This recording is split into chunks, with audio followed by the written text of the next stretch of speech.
수강생 여러분 안녕하십니까. 널널한 개발자입니다. 오늘은 2024년 12월 4일 저녁 6시 40분입니다. 뜻깊은 날이 아닐 수가 없습니다. 2024년 12월 3일에서 4일은 도대체 어떤 날로 기록이 될지 역사에 뭐라고 남을지 참으로 궁금한 날입니다. 어쨌든 제 인생에서 이 계엄이라는 말을 다시 듣게 될 줄은 정말 몰랐습니다. 정말 몰랐는데 깜짝 놀랐습니다. 이게 어떤 의미인지 그 1960년대생 선배님들만큼은 아니지만 어느 정도 좀 알고 있는 세대로서 좀 많이 놀랐었는데 우리 채널 구독하시는 여러분들은 어떠셨나 모르겠네요. 오늘 제가 마이크 앞에 앉은 이유는 저 계엄 얘기하자는 건 아니고요. 어쨌든 뭐 상황이 좀 급박했다. 다만 이제 오늘은 그 얘기가 아니라 지난주였죠? 네, 지지난주였나요? 네, 7월, 네, 7월이란다. 네, 말도 안 나오네요. 네, 11월, 네, 27일이었습니다. 그때 제가 그 센텀 디지털 위크 행사에 연사로 초청이 돼서 이제 그 참여를 하게 됐는데, 이때 여기 이제 참여를 하시지 못했던 분들이 이 발표 내용이 좀 궁금하다고, 그래서 사실은 요 발표 내용이라는 게 근데 제가 그 늘상 유튜브에서 했던 내용이에요. 그 연장선이었는데, 그래서 뭐 큰 내용은 아니지만 궁금하다 하시는 분들이 계셔서 별도 영상으로 남겨봅니다. 그게 촬영본이 뭐가 공개되고 그런 건 아닌 것 같아요. 그래서 이제 어떤 내용을 제가 말씀을 드렸는지 그 내용을 좀 말씀을 드리고자 마이크 앞에 앉았습니다. 뭐 어찌됐건 여러분들 덕분에 네, 뭐 이제 전자신문 기사인데요. 뭐 이제 5,500명의 시민과 함께 뭐 2024년 센텀 디지털 위크가 성료했다라는 기사가 네, 12월 3일자로 나왔는데, 여기에 제가 이름을 올렸습니다. 그래서 여기 보면은 디지털 산업 최전선에 있는 전문가들, 민망합니다. 거기에 무려 제가 이름이 올라가서 제가 디지털 산업을 선도하고 있다는 사실을 이 기사를 통해서 알게 됐는데 새삼 놀랐습니다. 네. 네. 제가 선도하고 있었나요? 네. 그렇구나. 네. 깜짝 놀랐습니다. 아무튼 여러분들 덕분에 그 디지털 산업을 선도하는 연사가 됐다. 그래서 감사하다는 말씀드리면서 어떤 내용을 말씀을 드렸는지 좀 기록으로 남겨놓고자 합니다. 우선 제가 논했던 주제는 개발자의 생존 전략이라는 주제였고요. 소위 이제 실무에서 이제 어떻게 살아남을 것이냐, 이와 관련된 얘기를 했어요. 근데 엄밀히 말해서 이 생존이라는 것의 대전제는 이제 취업을 했다라는 거잖아요. 근데 이제 저의 최근에 제가 영상을 주로 올리는 거는 이 취업을 준비하시는 분들을 위한 영상을 많이 올렸던 것 같아요. 그래서 실제로 제가 실무에서 살아남기라는 주제로 이야기를 했지만, 어떻게 보면은 이 준비 쪽에, 취업 준비 쪽에 포커싱을 했던 그런 발표가 아니었나 그렇게 생각합니다. 그래서 크게 이제 한 3가지 주제로 이야기를 했어요. 그러니까 첫 번째는 이제 좀 편하게 시작한다는 의미에서 농담을 좀 했고요.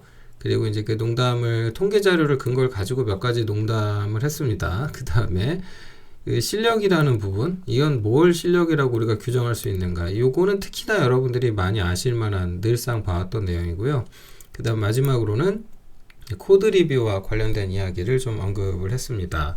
그래서 이 부분에 대한 이야기들을 뭘 제가 발표를 했는지 대략 한 40분에 걸쳐서 이걸 발표를 했는데, 영상으로 다시 한번 설명을 드리겠습니다. 그 첫 번째로 이제 그 분위기가 좀 딱딱할 것 같았어요. 그리고 제가 발표하는 시간대가 오후 3시 때였거든요. 그러면은 이게 벌써 이제 그 앞에 연사분이 점심 식사 이후에 한번 설명을 하시고, 그리고 나서 이제 또 제가 이야기를 이어가는 상황이다 보니까 이게 좀 딱딱해질 수도 있겠다. 그 다음에 이제 피곤하잖아요. 이제 피곤 계속 이야기를 듣는 게 쉽지 않죠. 그 다음에 이제 식사를 하고 나면 아무래도 이제 식곤증이 오기 마련이다 보니까, 그래서 가벼운 농담으로 시작을 했습니다. 그래서 꺼낸 얘기가 뭐였냐? 이 통계 자료 이야기를 꺼냈습니다. 프로그래머스죠. 네, 여기서 이제 2023년에 지난해에 이제 통계를 설문조사를 이제 했다고 하는데 뭘 가지고 했냐? 네, 여러분들 좋아하시는 MBTI 가지고 이제 설문조사를 했더라고요. 그래서 개발자의 대다수가 MBTI가 뭐냐 이거에 설문을 하셨는데 근데 이제 그래서 이제 봤더니 요렇게 됐더라고요. 결과가 INTP가 많았다. 그리고 INTP, INTJ. 그래서 이제 이런 분들이 제일 많았다라고 되어 있어요. 개인적으로 조금 궁금한 거는 개발자라는 의미가 이게 맞는 건지, 비교군이 하나 있었으면 하는 게 이제 개발자가 아닌 그냥 일반 전체를 놓고 봤을 때 좀 비교가 됐더라면 참 어땠을까. 우리나라에는 MBTI 일반인 통계가 또 뭐가 있나 이런 부분을 같이 좀 봤으면 좋겠는데 근데 뭐 지금 죽자 살자 덤비자는 얘기고 아니고요. 어쨌든 역시 T가 많으시네요. 뭐 T라 미숙하다라는 어떤 노래 가사도 있던데 어쨌든 개발자들은 T가 많은 것 같습니다. 뭐 이거에 대한 의미를 부여할 수 있느냐 I하고 T가 많다라는 것에 뭐 한 가지 이 점은 좀 따져볼 필요는 있을 것 같아요. 그러니까 이제 내향적이라는 이야기잖아요. 소위 내향적이라는 건데 뭐 글쎄요 개발자라는 직업 자체가 어쩌면 내향적일 수밖에 없지 않을까 뭐 그런 생각 해봅니다. 근데 사실 제가 좀 관심이 있었던 포인트는 사실은 그 MBTI는 이제 웃자고 하는 얘기고요. 이게 이제 대한민국 개발자의 대다수가 웹 개발자라는 사실이에요. 제가 이제 매번 이제 많은 분들이 질문을 하세요. 보안 분야 이거 좀 희망이 있나요? 저 CC++ 하는 게 맞나요? 이런 질문들이 많았는데 어떤 분야 가야 되나요? 근데 이제 최근에 제가 그냥 어쩔 수 없이 자바 하시라는 말씀을 많이 드렸는데 이게 현실적으로 이래요. 대한민국 개발자의 대다수는 이제 웹 개발자더라. 그러면 이제 웹을 C나 C++로 개발하지는 않잖아요. 네, 그러다 보니 아무래도 이제 이쪽에 특정 언어와 직군에 좀 편향되는 성향이 있지 않았나. 뭐 요렇게 네. 너무 압도적으로 웹이 많은 게 이제 현재 우리 상황이다. 뭐 그런 점들 좀 통계 자료로 뭐 보여드렸고 웃으면서 이야기를 했는데 그 웃음의 이제 시작으로 개발자한테 그래서 필요한 게 뭡니까? 라고 물으면 저는 이제 두 가지. 그래서 유산소 운동 꼭 하라는 거 하고요. 비타민 D. 비타민 D 퍼먹여야 된다는 얘기는 제가 여러 번 했던 것 같습니다. 이것이 어떤 내향적이다라고 하는 것과 연관이 있을지는 모르겠어요. 저는 의학자도 아니고 이런 거는 이제 뇌과학 하시는 분들이 설명을 좀 해주셔야 될 것 같은데 개발자라는 분들 좋든 싫든 하루 종일 의자에 앉아 있는 경우가 많습니다. 일반적인 사무직도 다 그러하겠지만 개발자들은 유독 더 그러지 않나. 특히 그러면서 어떤 자신의 내면과 마주하는 거죠. 네, 그 다음에 이제 외부적으로 코어하고 소통하는 부분도 있지만 결과적으로 뭐 사실 모든 일이 그렇긴 한데 스스로 이제 답을 찾아내야 되는 상황인 거죠. 그러다 보면은 이제 머리를 많이 써야 되는데 그건 유산소 운동이 병행되지 않으면 두뇌 회전은 결코 빨라지지 않습니다. 그래서 이 두 가지가 제일 중요하다라는 이야기를 했고요. 우리의 어떤 논리 사고력이라든가 나의 어떤 성향이라고 말할 수 있는 이런 부분들 뭐 이런 것들은 생물학적으로 결정되지 않잖아요. 그런데 이 성향이라고 하는 것도 기본적인 내 몸의 하드웨어적인 요소, 생물학적 기반의 그게 받쳐준 후에 이제 뭐 성향을 논하고 실력을 논하고 이럴 수 있을 것 같아요. 그래서 이 점이 너무너무 중요하다라는 점을 이제 어떤 관점에서 말씀드린 거냐면 이거는 이미 취업을 했다라고 가정했을 때 진짜 내가 직장 내에서 생존하고 싶다, 경쟁력을 갖고 살아남고 싶다, 그러면 최소한 갖추셔야 될 자기 관리의 일환으로서 말씀을 드렸습니다. 근데 이제 저거는 여기까지는 웃자고 한 얘기고 그래서 지금 좀 통계 가지고 정말 말하고 싶었던 거는 바로 이 부분이었습니다. 소프트웨어 정책연구소의 발표 자료가 있었어요. 그래서 어떤 게 있냐면 소프트웨어 산업 실태조사 자료가 있습니다. 요거를 올해는 2023년 4년이니까 지난해 자료 가지고 이제 발표를 했고요. 요게 조사 기간을 보시면 지난해 2023년 9월에서 10월까지 조사를 한 거예요. 그러니까 올해 자료도 아마 이런 조사가 이루어졌을 거고요. 발표는 이제 내년에 이제 자료가 나오지 않을까. 그래서 여기 보니까 이제 되게 중대한 정보들이 나와 있는데 광의, 넓은 의미에서 소프트웨어 산업에 속하는 그런 업체가 무려 43,000개가량, 4,000개가량 있답니다. 44,000개 정도의 기업이 이제 소프트웨어 산업에 속한다라고 보고 있는데, 아무리 보수적으로 잡더라도 기업이 뭐 그러면 그래도 1만 개는 넘는다고 봐야 되지 않겠습니까? 예, 수많은 기업들이 이제 소프트웨어 산업에 이제 속하고 있다. 이제 그렇다면은 어쨌든 이 뭐 광의의 어떤 그런 조건을 두고 조사한 결과는 그래서 뭐가 나왔냐? 이건 우리가 좀 신경 써서 볼 필요가 있는 것 같아요. 그 중에 이제 몇 가지 보셨으면 하는 내용들을 소개해 드렸는데, 그중 첫 번째가 이제 단위가 1000명입니다. 지금 보시면은 가장 많은 직군에 해당되는 게 이제 업종 보면 패키지 소프트웨어, 뭐 서비스, 게임, 뭐 인터넷 소프트웨어 요걸로 나눠져 있는데, 여기서 보면은 일단 그 전체적으로 봤을 때 사업 분야가 여러 가지 있잖아요. 보시면 정보보안 전문가 제가 권해드리지 못하는 이유가 숫자가 굉장히 적어요. 무슨 얘기냐면은 그 뽑는 인원도 많지 않아요. 대기업도 마찬가지고요. 그건 중소기업도 마찬가지고. 그러니까 이 정보보안 전문가라는 직군이 일단 희소성이 높다라고 할 수 있는데, 그게 이제 글쎄요입니다. 예, 시장 자체가 너무 적어요. 그러니까 하는 분이 적다라는 걸 수도 있는데, 제가 보기엔 시장 자체가 적다라고 보는 게 맞지 않나. 어쨌든 그래서 소프트웨어 개발자로 이제 분리되는 부분, 이제 웹 전문가에는 사실은 이제 기획이나 이런 부분도 포함이 되기 때문에 개발자라고 해서 분류되는 게 어느 정도인가 봤더니, 대략적으로 봤을 때 전체 인력 중에 이제 대략 한 뭐 절반 정도가 소프트웨어 개발자라고 보여지는 것 같아요. 그리고 이제 재미있는 게 뭐냐면은, 이 사업 관리나 뭐 이런 부분들, 뭐 대기업에서보다 이제 중소기업이 지금 몇 배가 높죠. 이 개발자는 특히나 더 그렇습니다. 압도적으로 중소기업에 속하는 경우가 많다. 그러니까 많은 분들이 취업시장에서 소위 네카라쿠베를 이야기합니다. 대기업이죠. 거기에 속하는 비중이 겨우 요것밖에 안 된다. 근데 여기서 이제 네카라쿠베만 있는 건 아닐 거 아니에요. 광의의 소프트웨어 산업이니까 뭐 여러 기업들이 이제 거기에 포함이 됐을 겁니다.